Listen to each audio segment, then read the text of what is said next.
අපේ channel එකත් එක්ක එකතුලා ඉන්න යාළුවෝ හැමෝම සාදරයෙන් පිළිගන්නවා අපෙන් අරන් එන තවත් අලුත් එක් වීඩියෝ එකක් එක්ක.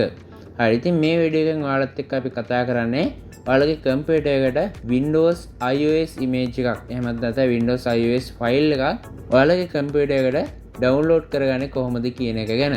හරි ඉතින් ඔයාලගේ කම්පියුටර් එකට Windows install කරන්න කලින් මෙන්න මේ iOS image එක download කරලා මෙන්න මේ image එක අරහා ඔයාගේ pen එක boot කරගන්න ඕන.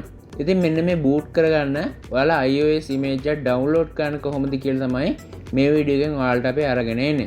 හරි ඉතින් ඔයාලා Windows install කරන්න කලින් ඔයාගේ කම්පියුටර් එකේ තියෙන hard disk එකේ partition එක අනිවාර්යයෙන්ම දැනගෙන ඉන්න ඕන. ඉතින් මෙන්න මේ partition එක අනුව තමයි ඔයාගේ Windows boot කරනකොට ඔයාලා ඔයාලගේ pen එක boot කරගන්න ඕන. හරි සාමාන්‍යයෙන් hard disk GPT සහ MBR කියලා වර්ග දෙකක් තියෙනවා. ඉතින් ඔයාගේ කම්පියුටර් එකේ තියෙන GPT නම් ඔයා Windows boot කරන්න ඕන GPT වලින්. ඉතින් ඔයාගේ hard disk එක MBR නම් ඔයා pen එක boot කරගන්න ඕන මෙන්න මේ MBR කියන partition format එකෙන්. හරි ඉතින් ඔයාගේ hard disk එක MBR ද එහෙමත් නැත්නම් GPT ද කියලා දැනගන්න මම කලින් වීඩියෝ එකක් කරලා තියෙනවා. ඉතින් මම ඒ වීඩියෝ එකේ link එක description එක තුල දාලා තියන්නම්. ඔයාලට පුළුවන් ඒ link එක හරහා ඒ වීඩියෝ එක බලන්න. හරි ඉතින් දැන් අපි කතා කරමු කොහොමද ඔයාලගේ කම්පියුටර් එකට iOS image එක download කරගන්නේ කියන එක ගැන.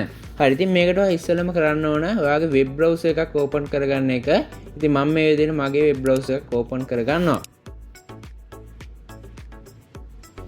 හරි ඊට පස්සේ ඔයා Windows 10 image file download කියලා මෙතන type කරලා ඔයා මේක search කරගන්න.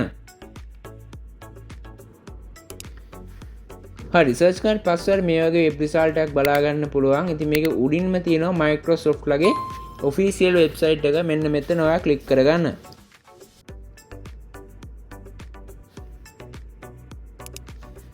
හරි click කරලා පස්සේ මේ විදිහට web page එකක් බලා ගන්න පුළුවන්. ඉතින් මේ website එකෙන් තමයි ඔයා අනිවාර්යයෙන්ම Windows iOS file එක download කරගන්න ඕන.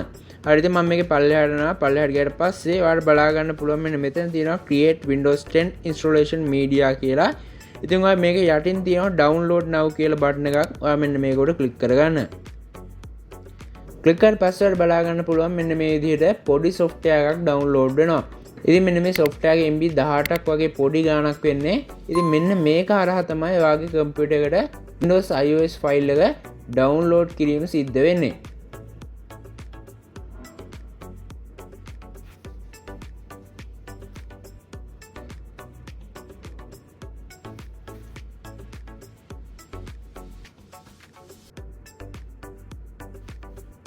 හරි ඉතින් මේක download වුණාට පස්සේ ඔයා මේක click කරන්න.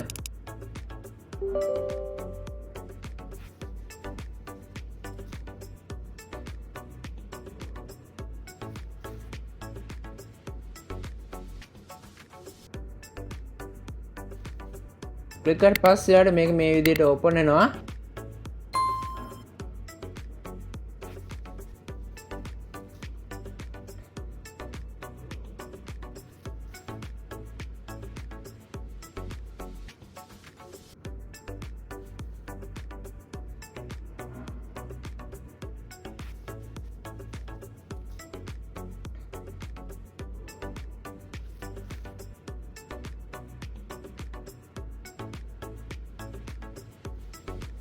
හරි ඉතින් පොඩි වෙලාවක් ගියාට පස්සේ ඔයාලට බලා ගන්න පුළුවන් license and terms වලට accept කරන්න එනවා.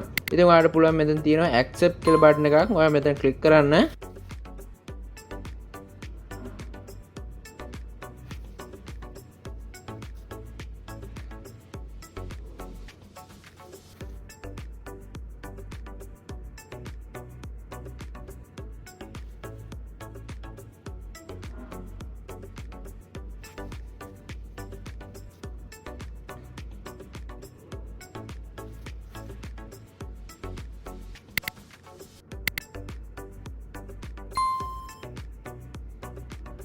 හරි ඊට පස්සේ වගේ අහනවා ඔයාගේ දැන් තියෙන කම්පියුටර් එක අප්ඩේට් කරන්නද එහෙමත් නැත්නම් ඔයාලට වෙනත් මීඩියා එකක් ක්‍රියේට් කරන්නද කියලා. ඉතින් ඔයා කරන්න ඕන මෙතන යටින් තියෙනවා create installation media USB flash drive කියලා. ඉතින් ඔයා මෙතන ටික් එක දාන්න. ටික් එක දාලා ඊට පස්සේ මේක යටින් තියෙනවා next කියලා බටන් එකක්. ඔයා මෙන්න මෙතන ක්ලික් කරගන්න. හරි ඊට පස්සේ මෙතන මොකුත් වෙනස් කරන්න යන්න එපා. ඔයා මෙතන තියෙන next කියලා බටන් එකට ක්ලික් කරගන්න. හරි ඊට පස්සේ ඔයාලට මෙතනින් බලා ගන්න පුළුවන් USB flash drive සහ iOS file කියලා තියෙනවා. හරි ඉතින් මෙතනින් ඔයාලට පුළුවන් ඔයා USB එක ඔයාගේ කම්පියුටර් එකට plug කරගෙන ඉන්නවා නම් ඔයාලට පුළුවන් මේක ඩිරෙක්ට්ම bootable pen එකක් විදිහට boot කරගන්න. එහෙම නැත්නම් ඔයාලට පුළුවන් මේ iOS image එක ඔයාගේ කම්පියුටර් එකට download කරගෙන ඊට පස්සේ වෙනත් software එකක් භාවිතා කරලා ඔයාගේ pen එක boot කරගන්න පුළුවන්. ඉතින් මේ iOS image එක ඔයාගේ කම්පියුටර් එකට download කරගන්න ඕන නම් ඔයාලට තියෙන මෙතන iOS file කියන තැන ටික් එක දාගෙන මෙතන next කියලා බටන් එක උඩ click කරගන්න. ඉතින් මේ USB flash drive කියන තැන click කරාට පස්සේ ඔයාලට පුළුවන් වෙන්නේ එකපාරක් විතරයි ඔයාගේ pen එක boot කරගන්න. හරි ඉතින් මම මේ විදිහට iOS file කියන තැන ටික් එක දාලා මම මේක next කියලා බටන් එක උඩ click කරගන්නවා. හරි click කරලා පස්සේ මේ විදිහට බලා ගන්න පුළුවන් මේ iOS image එක ඔයාලගේ කම්පියුටර් එකේ කොහෙටද download වෙන්නේ කියන එක ගැන. ඉතින් ඔයාලට කැමති location එකක් මෙතනින් දෙන්න පුළුවන්.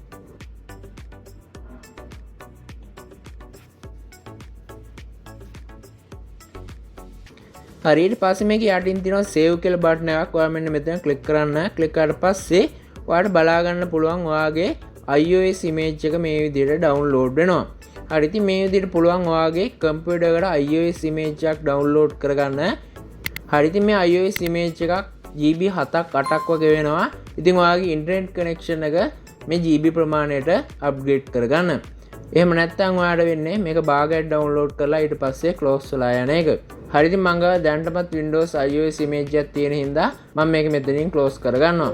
හරි ඉතින් අපි ඉස්සරහට වීඩියෝ වල කතා කරනවා ඔයාලගේ කම්පියුටර් එකට Windows install කරන්නේ කොහොමද කියලා සහ drivers install කරන්නේ කොහොමද කියන එක ගැන. අපේ channel එකත් එක්ක දිගටම රැඳී සිටින්න අපේ අලුත් වීඩියෝ එකකින් නැවතත් හමු වනතුරු ඔයාලට සුබ දවසක්.